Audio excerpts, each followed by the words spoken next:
अस्सलाम वालेकुम स्टूडेंट्स, मैं अब आगाज़ कर रही हूँ अपने लेक्चर नंबर 2 की the motion with the variable acceleration. जो मेरा पहला लेक्चर था वो कांस्टेंट एक्सलेशन था या यूनिफॉर्म एक्सलेशन था, यानी कि उसमें चेंज नहीं आता। और ये सेकंड मेरा है वेरिएबल एक्सलेशन। तो आपका जब वेरिएबल एक्सलेशन हो तो आपका जो वेरिएबल एक्सलेशन डिपेंड करेगा 3 टर्म्स पे। टाइम पे डिपेंड कर सकता है, वेलोसिटी पे डिपेंड कर सकता है, या डिस्टेंस पे डिपेंड कर सकता है। अगर तो टाइम पे डिपेंड कर रहा हो तो हम कहेंगे d square x over D t square use करेंगे। अगर वेलोसिटी पे डिपेंड कर रहा है तो d we over D t कहते हैं। अगर डिस्टेंस पे डिपेंड कर रहा है तो हम लिखेंगे v d we over D x. ठीक है, सबसे पहले हम टॉपिक स्टार्ट करेंगे टाइम डिपेंडेंट एक्सेलरेशन। ठीक है, अगर आपका एक्सेलरेशन टाइम पे डिपेंड करेगा तो आपने क्या लेना है, D square x over D T, D square x over D t square. ठीक है, तो आप क्या करेंगे, सेपरेबल वेरिएबल कर लेंगे, या सेपरेबल वेरिएबल कर लो या इसको इंटीग्रेशन को खोल लो। ठीक है, तो आप इंटीग्रेट करेंगे विद रिस्पेक्ट टू टी, तो इंटीग्रेशन डेरिवेटिव से कैंसिल आउट हो जाती है, तो आपका एक डेरिवेटिव ख़त्म हो जाएगा, तो D X over D T आ जाएगा। उसके बाद आपके पास ये आ जाएगा, ये क्योंकि इन टर्म्स ऑफ टी है तो ये इंटीग्रेशन होगी इसकी। ठीक है, एक्सप्रेशन आपका इन टर्म्स ऑफ टी है और ये इंटीग्रेशन कॉन्स्टेंट है। इसको ऐसे रहने देना चाहते हो ऐसे रहने दो, नहीं तो इसका नाम हमने बुक में नाम दिया हुआ है बी टी।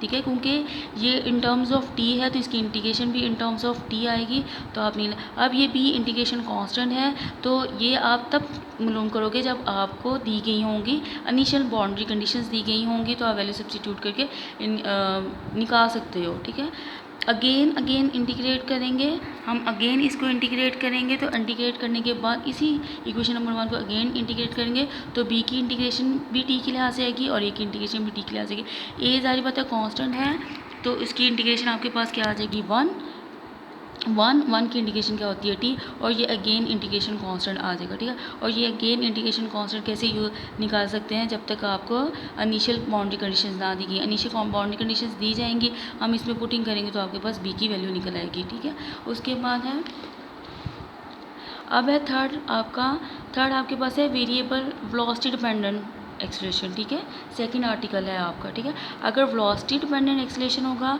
तो अब ए वी को लिखेंगे D we over D X and D X over D T. ये D X over D T क्या होता है, वेलोसिटी होता है, और ये D we over D X लिखा जाता है। ठीक है, आप क्या कहेंगे, सेपरेबल वेरिएबल कर देंगे, एक्स वाली टर्म्स को एक तरफ को ले जाएंगे और वी वाली को। आपका जो एक्सेलरेशन है वो वी डिपेंडेंट है, तो इसलिए ये आपका इस साइड पर आ जाएगा और डी एक्स आपको उधर चला जाएगा। ठीक है, तो इंटीग्रेशन करेंगे तो डी एक्स की इंटीग्रेशन डी से कैंसिल हो जाएगा, तो ये एक्स आ जाएगा। ये आपके पास इंटीग्रेशन हुई, ये इंटीग्रेशन कांस्टेंट है, और मैंने अगेन फिर ये इंटीग्रेशन कांस्टेंट तब तक मालूम नहीं किया जा सकता जब तक कि आपको इनिशियल कंडीशंस ना दी गई हों। अगेन इसकी दो तरह के टर्म्स हैं, तो अगेन अगर हम वेलोसिटी को d we over D t की शक्ल में लिखें तो डी टी इस साइड पे आ जाएगा और वेलोसिटी आपके पास इधर आ जाएगी। सेपरेबल वेरिएबल वाला मेथड इस्तेमाल किया। अगेन इंटीग्रेशन करेंगे तो इंटीग्रेशन डेरिवेटिव से कैंसिल हो जाएगी, यहाँ टी आ जाएगा और इसकी इंटीग्रेशन आ जाएगा, और ये आपके पास क्या आ जाएगा, इंटीग्रेशन कॉन्स्टेंट आ जाएगा। उसके बाद आपके पास आता है थर्ड आर्टिकल है distance dependent acceleration. Distance dependent acceleration में आपके पास क्या आ जाएगा, क्योंकि ये एक्सप्रेशन जो है डिस्टेंस पर डिपेंड कर रहा है, तो इसकी टर्म आप कैसे लिखोगे, v d we over D x. Separable variable करोगे तो ये डी एक्स उठ के इधर चला जाएगा और ये वी डी वी इस साइड पे आ जाएगा। ठीक है, तो इंटीग्रेशन करेंगे तो आपको पता है वी की इंटीग्रेशन क्या होती है, वी स्केयर ओवर, जैसे एक्स की इंटीग्रेशन क्या होती है, एक्स स्केयर ओवर 2, इसी तरह वी की इंटीग्रेशन क्या होगी, वी स्केयर बाय 2, और ये इंटीग्रेट होगा एक्स के लिहाज से।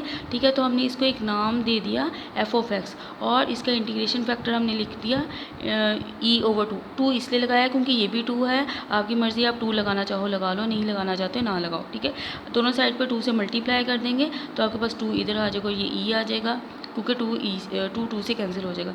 अब ये स्केयर है तो दोनों साइड पर आप अंडर रूट ले लेंगे, जब अंडर रूट लेंगे तो प्लस माइनस साइन आता है। ठीक है, अब अगेन आप इसकी इंटीग्रेशन करोगे,